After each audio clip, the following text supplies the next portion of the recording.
Yung lamang kayo tapos nagmamadaling maka-score bawat player ng Beermen. At ang bibilis na akala mo ay silang naghahabol.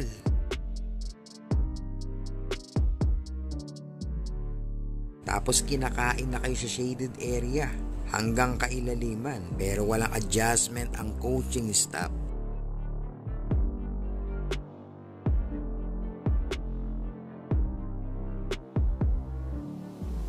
Tapos pag wala nang mapuntahan, ibabalik mo na si Junmar.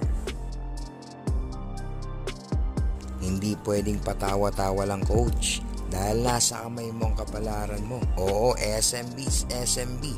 Pero kahit anong lakas ng team, kung magpapabaya ka at di magagamit ng tama ang lakas na taglay, ay pupulutin ka sa kangkungan. O nga pala si Damon X, thank you for watching.